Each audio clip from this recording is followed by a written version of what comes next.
Alrighty. Perfect. There we go. Meeting is being recorded. Everyone's in. Awesome. Welcome to the second live call of the Million Dollar Knockers. Thanks for tuning in. If you know anyone that couldn't make it, that's going to be okay. I will upload this into the community. So, just again, a little recap on the community itself and kind of my vision for it. So now, I want to put in as the time that I can to kind of build this community for everyone to kind of jump in and help each other and put in, monthly calls at this point. I'm putting in systems in place where I can put more energy into this and have more content available in the group. And of course, I've been reaching out to bring some potential guests on as well that could share their knowledge to help all of us. Now, I do understand from the messages that I'm getting that there's people kind of all around the world that have been watching these, and I'm trying to find the sweet spot time. Apparently, 9 a.m. is the time, so it'll be a bit of trial and error, and we'll keep moving forward with that and find that if there's a better time, then we'll do that. But nonetheless, everything's going to be posted in the group. Everything in terms of these live calls will be recorded. They'll be posted in there. Another thing I want to encourage people to do, because I think this will be the best way for us to really help each other out, is by posting, I guess, your wins, your fails in the community. If you're only comfortable typing out what happened at this point, that's okay. If you do record your door knocks or even your call sessions, put them in the group. It's a private group. I'm making sure that people come in here are, I do a small check on them to make sure that they're an agent. So nothing will leave the group. It's just there for us to help each other. And, don't get offended by the feedback. If you need work, the only way that you're going to get better is if we help each other and go through that. So today we're going to be going through two other scripts that I've used. So these two scripts I actually used in the early days of my career, and I actually got my first listing with one of these scripts. Very powerful, especially if you're in a starting position and you're trying to find a way to get listings. This will get you to the next level. So I'll quickly just, start off with, I guess, getting in the right mindset when you're about to go door knocking. It's very important that you, I guess, have the confidence you're on. Like, at the door, there's no room for error like there is on the phone. When you're on the phone, you can have the script in front of you, you can have your computer, you have access to information, you've got room for error. You can make a mistake and it's no big deal. At the door, you can't bring your script at the front of the door and read your script. You gotta have it in your head. You've got to be locked in, and you got to be ready for any type of close or objection that might have to be used when it gets thrown at you. So the best way to get in, I guess, the knocking move is I always like to start my day with non-important calls. Now, when I say non-important calls, I mean booking in inspections for pest and building reports for a property. Start there, then start some buyer conversations. Get your flow going, and then maybe move into some vendor calls, speaking to your sellers, and then do some prospecting on the phone in terms of finding listings via your phone. And then once you're in the mood and you got, you're on one, you're on the roll. That's when you want to go door knocking because you want to go out there and have the most confidence when you're at the door, so you can make sure that you're closing these potential opportunities. So that's basic in terms of how I get ready for the day. So we'll quickly jump into these two script breakdowns. So the way that I have it set up at the moment is every month I'm aiming to release two scripts. Until I guess I run out of scripts, and then I might have to come up with some more. And then every 2 months, we'll go through them together, break them down, so you understand them, and then they'll be available in the community in the classroom tab, which I'll show you now, for you to access the entire time. So let's go into Safari here. Bear with me. All right, cool. So this is the community page here. I'm sure you've all gone through it now. So this is the where you can post all your interactions in terms of your day. Any questions that you have, I'll when I see it, I'll respond. And anyone else in the group is free. Feel free to respond as well. Or like I said, the whole idea of this is for all of us to share our wisdom and become better together. You'll see the events right here that are always on. It will have a countdown. We're in the call now, so it says live. Now, there's a leaderboard section here as well, which I want to go over to give you a better understanding. Right now, there's not too much happening in the group. I'm just doing the two scripts a week and the calls sorry, a month, and the calls a month every month as well. Once I start putting more content in here, you basically get leveled up by the more you comment, the more you post, the more people interact with your posts. The more you read or once you read the scripts as well, it says 100% done. You get points then as well. My plan with this is there will be some type of incentive or prizes once we get to group two, a bit more of a higher level. We're about to hit 200 members, which is awesome. But I'm thinking once we get somewhere between 500 to 1,000, though this will be heavily incentivized in terms of prizes, gifts, etc. So you're in early, get the head start for when the new members come in. You'll be ahead of them by a landslide and have that competitive edge. So, and I'll just quickly, because I do get asked this a lot, if you go to the calendar section here, all the calls will be in the calendar here. So, and it'll adjust to your time zone. So as you can see, that's the call there. You click on it and it'll let you know when it is, and then you can add it to your calendar, and then you'll get reminded on the day. Cool. So let's jump into it. We're in the classroom section here. This is where the scripts are. So scripts and resources. I've got the two scripts in there from last call, script one and script two. These are going to be published as soon as this call is done, but we're going to go over it now. So skip bin hunting script. So if you're from Australia, you'll know what a skip bin is. If you're not, skip bin's just a dumpster. I don't know why they call it a skip bin, but it's just what they call it here. And now the reason why I love the skip bin hunting script is because there's usually one of three reasons why they have a skip bin at the front of the property. They're either clearing stuff out, or they're renovating, or they're getting the place ready to sell. So I've gotten two listings in my career from this script, and I've gotten lots of data as well. Well, when I'm driving, I try to pull over, I'll get out, I'll ask a question, or I'll leave a card if no one's home, and I'll try again. So, oh, sorry, I've lost my screen there. You guys can still see my screen? Yeah, cool.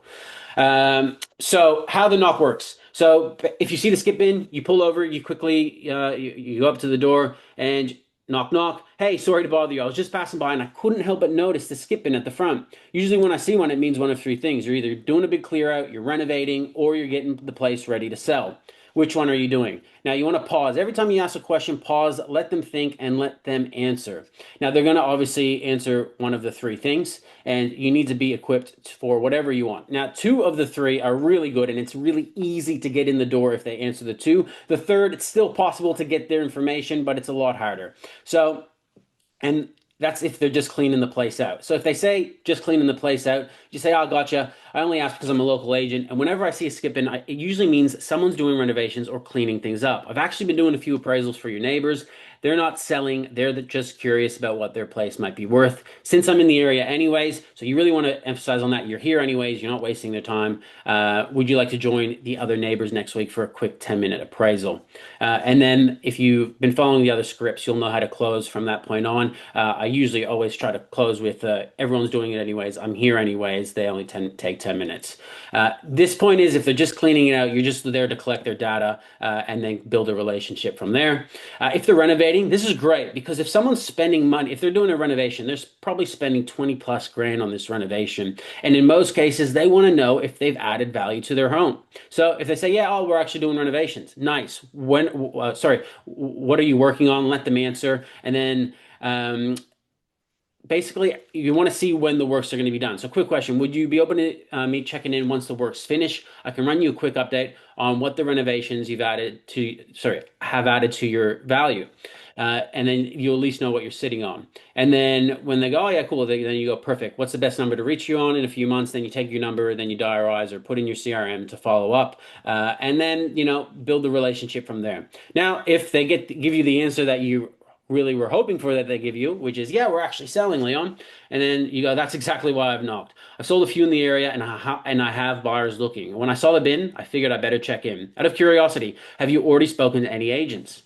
And if they say yes, totally, I get it. I'd still love to throw my hat in the ring, even if you've got something I might be able to offer a different perspective, especially with some of the recent sales I've had nearby. Would you be open to a quick chat later this week? and then go in for the close, get their number, etc. If they say no, that's even better. So even better, I'm already working with a few buyers looking around here. Would you prefer a quick chat later this week or sometime next week? And then perfect, what's the best number to reach you on? Now, again, you don't want to go in there and do the appraisal on the door because you risk them not giving you their information. And look, I've learned this the hard way in my career. I would go in, I was thinking in my head, oh, I'll be a professional. I'll go in there, I'll show them what I know, and they'll be impressed, etc., etc. And then I never hear from them again, and I have no way of following them up. You want to be able to follow them up, let them so you can let them know about the sales in the area, so you can, constantly check in to see how they're going, so they don't forget about you, because there will be other agents that knock on their door too. So make sure you get the phone number. That is the main objective. So, bonus tip, keep it casual, confident tone, like you're just having a chat.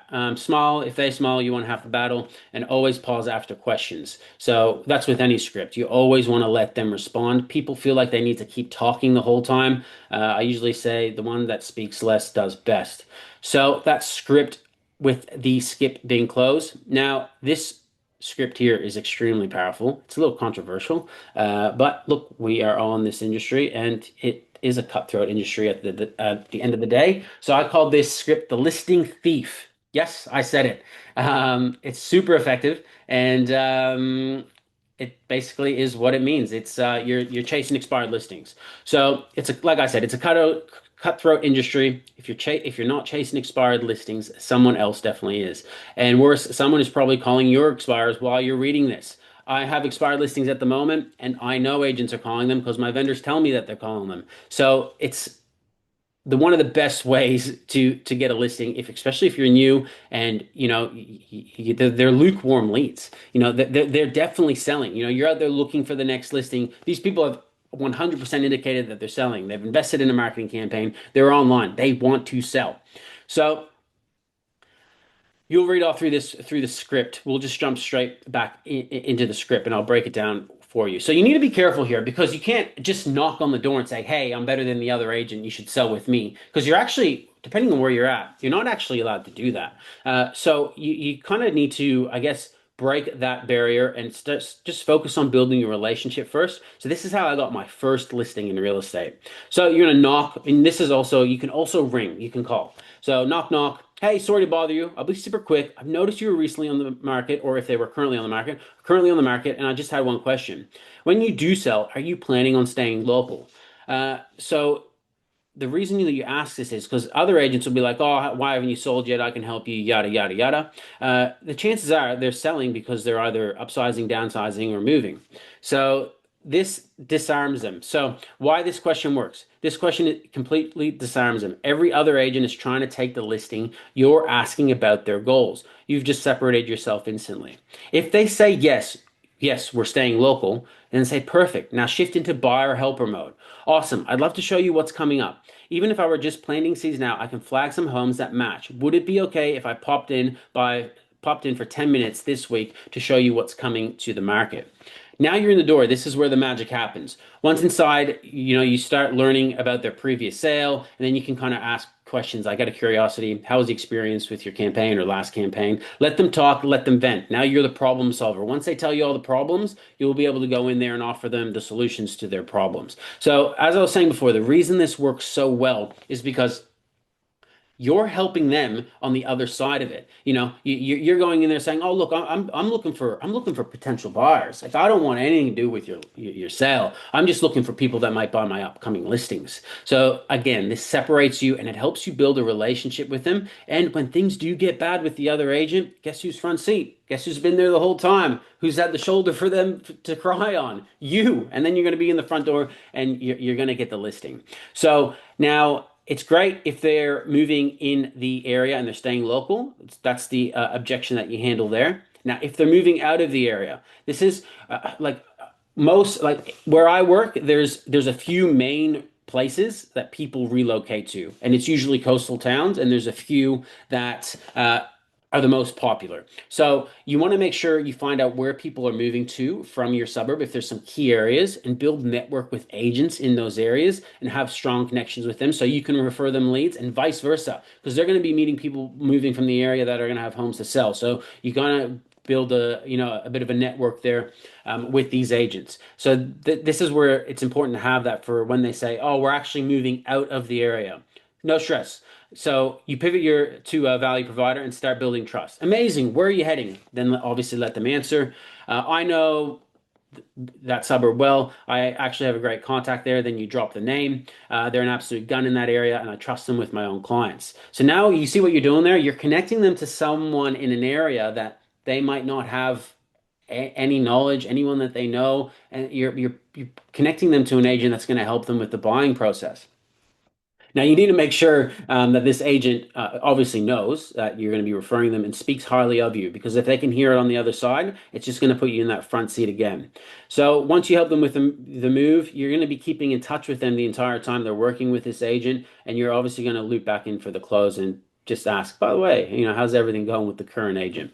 And again, revert back to the close and find out what their problems were and go from there. But you're basically just getting your foot in the door without saying, "Hey, let me sell your home." Give them value, help them, show them what you can offer, and then go in for maybe we should look at other options at selling your home. So that's the script for the listing thief. So again, be careful because I don't know where you work, but I know for a fact in New South Wales, like you're not actually allowed to, especially if they're only in the 60-day period, you can't just knock on the door and say, "Hey, do you want to sell with me?" So it's a bit of a different approach. Look, the intention is to take the listing, but at the end of the day, you want to help them anyways. Like they want to sell, they want to move, they just haven't had the right person for the job. So, actually care, find out what their reason is for moving, where they're moving, help them get there. And, you'll be rewarded for that. So, final thoughts. The script isn't just about stealing the listing. It's about stepping in and doing the job properly. These people want to move. They just got let down. And that's your chance to show them how much you actually care. When they feel that, they'll beg you to take over. I got my first listing this exact way, and since then, this one script has made me hundreds of thousands in commission. In my first year in real estate, four of the listings that I actually got were expired listings. So it is the quickest way to get listings. So that is the breakdown of the script. As you can see on the bottom here, care more, close more. Now I'm going to open up to Q&As. You can ask Q&As about the two scripts. You can ask Q&As about anything in general, obviously real estate related. And yeah, we can go from there. So I'm not sure if anyone has any questions, but now would be the time to ask. Maybe just put in the chat and then or you can unmute yourself probably. Yeah.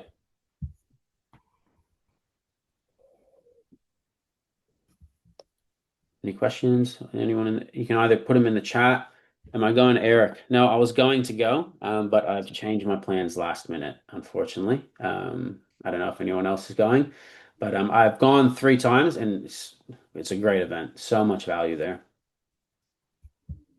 If anyone wants to ask a question, just put it in the chat or unmute yourself or let me know to unmute you.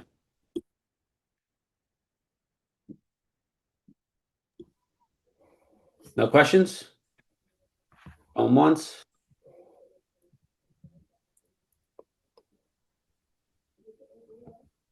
Great. Alrighty. Oh, here we go. What do you do when there are a lot of agents knocking in the area? Well, one thing would be obviously just get better at it. But I know what you're saying. To be honest, the best answer to that is maybe look in other areas. It's really hard to get over that objection because if a suburb's heavily knocked, I find that the people that answer the door, they're just so pissed off. They're over it. They have agents. They go, "I've had 6 agents knocking this week." So look, play with your script a little bit. See if you can find ways to add a different point of value when you're knocking. Make sure you sound a lot different than the other agents. And if it's still not working and everyone's just fed up with people knocking on the doors, maybe go to the suburb over and see if that helps. There is one suburb in the area that I'm in. I still knock it. I still have success. And that's another thing. You're just going to get people that aren't happy anyway. So you just, I guess, deal with it and move on. Do you do any door knocking without just sold or just listed? Look, at the moment, I just do just sold or just listed. But when I first started, I did the listing thief script. I did the skip in script, and I just did general knocks in areas where other agents in my office that were selling that I knew that they weren't knocking. So look, there is so many ways you can knock without just listed or just sold, but I found out of all the knocks that I've done, the highest conversion rate because you've got something to talk about. If it's a just listed on the street, they're pretty curious of, why they're selling. They want to try to find out some info. You can invite them to the open home, etc. If it's just sold, you've got such good key data, and it's always good to knock it before you put the sold sticker up too, because I find if you knock after the sold sticker goes up, they'll go, "Oh, I already seen what it sold for online. I've been keeping an eye on it." But if you knock just before it cools off or before you put sold online, you have some information that you're kind of holding from them that you can share with them, and it opens up the conversation. So, to answer your question at the moment, I'm just doing just solds and just listeds and auction invites if I have an auction. Has anyone Hi, had? Leon. Oh, hey, Yeah, hi, Leon. The area I live in Toronto, Canada, is so much competition here. yep, Even I have active listing. yep, People, the other realtors still comes and bugging the sellers if they ask like, oh, how much commission he charge you? How much what he doing for you? Even is still on active, right? And sometimes we do terminate to change the price or something, right? yep. And they still come and come. Um, The And other after agent. the expired, there's so many in one day, maybe 10 or 15 realtor already been there bothering, you know. So is this when you have, sorry, is this when you have a listing online and other agents are trying to take your listings? Sorry, I just need some Yes, clarity. yes, Yeah, yes. look. That's so much competition here.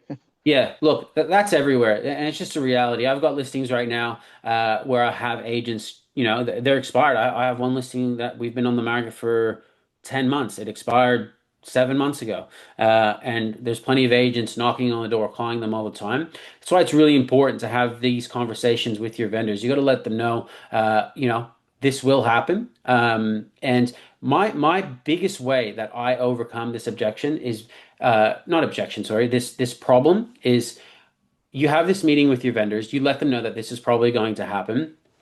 And most of the time, the agents will claim that they have buyers, et cetera, et cetera. Look, we all do it. You call up, you say you have buyers, that you can do a better job, blah, blah, blah. You sit down with your vendor and say, look, if there is an agent out there that genuinely has a buyer, tell them to call me and I will make sure we work out something where he gets majority, if not all the commission, and I will not get in the way of this deal whatsoever. Now, when they get that, oh, we've got buyers, we'll bring them through, instead of them going, oh, let's have a meeting and let's work it out. Oh, great. Call my agent. He's actually said he'll work with you. If it's your buyer, he'll give you all the commission or give you a majority chunk of the commission. And I promise you, 95, if not 100% of the time, they're not coming through with a buyer and they don't even have a buyer.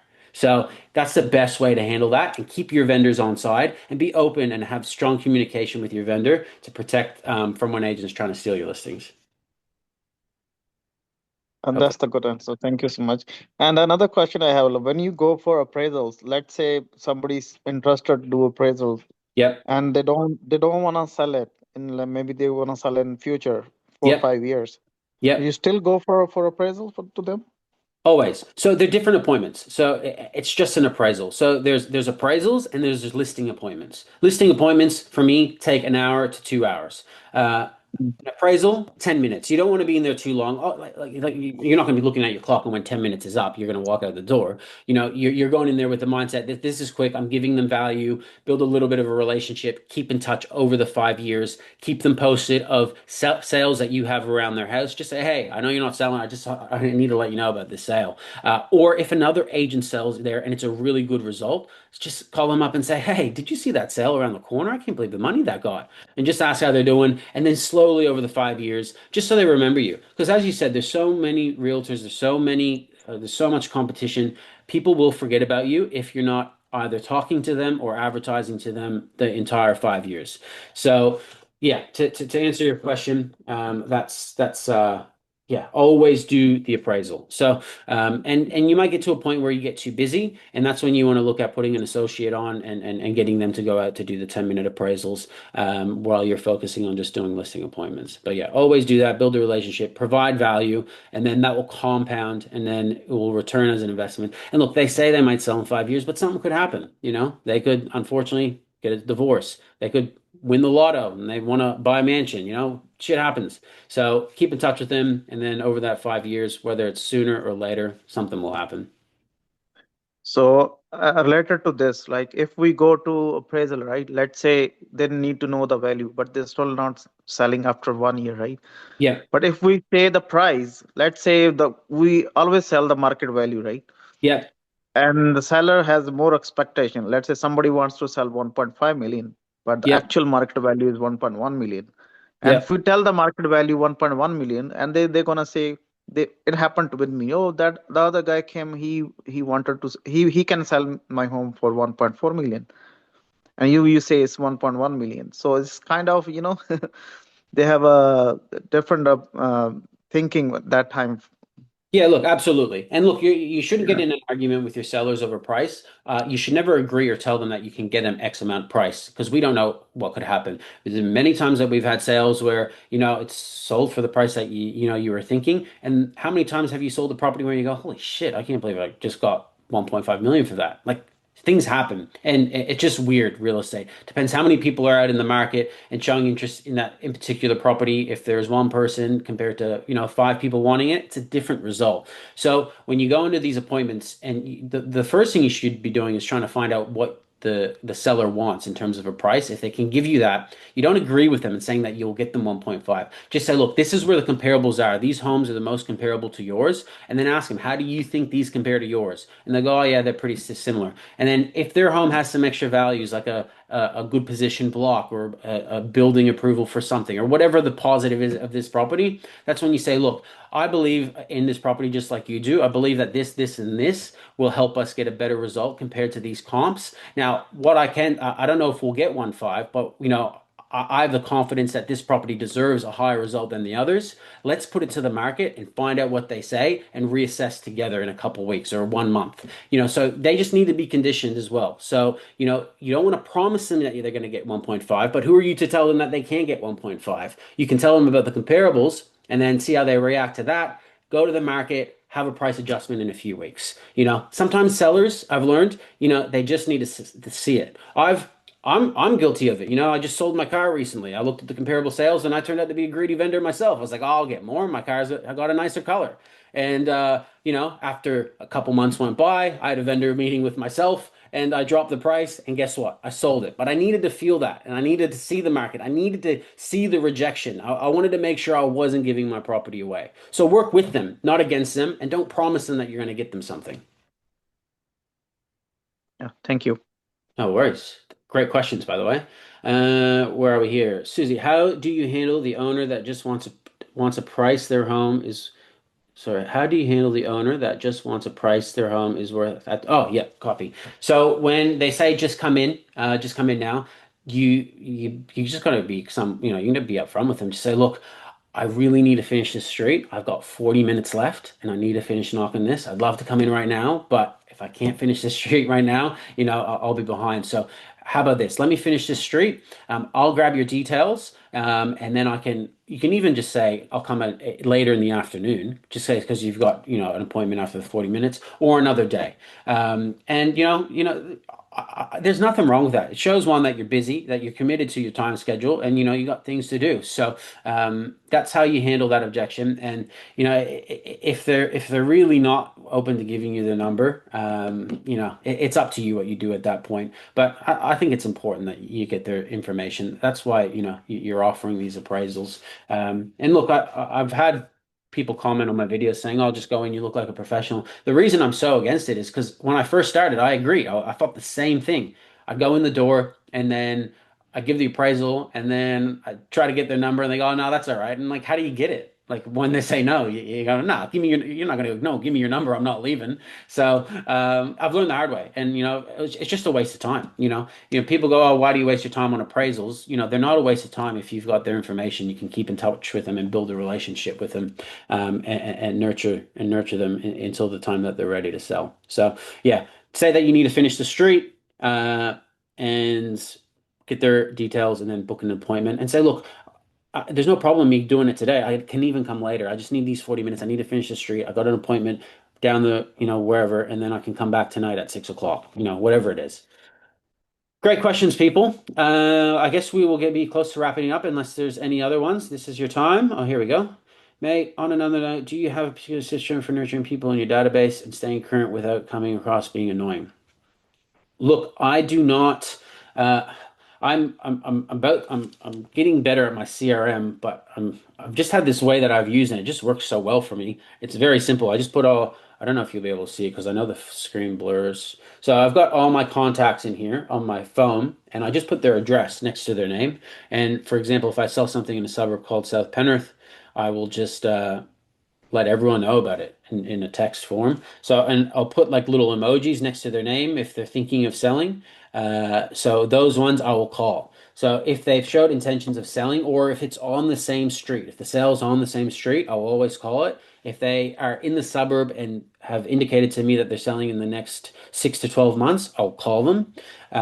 If they're not looking at selling at all, I just text them. And the thing is, when this whole about being annoying thing, I give them the heads up. When I get their information, when I, knock and they give me their phone number, I say, look, it was great meeting you. I hope I've, given you some good information in the terms of the, value of your property and the current market conditions. What I'll do is, every time I sell something in the area, I'll just shoot you a little text, let you know what it's sold for. You don't have to reply. They're just there for you to have bits of information. So I've told them when I'm leaving that this is going to be happening and this is what you're going to get from me going forward.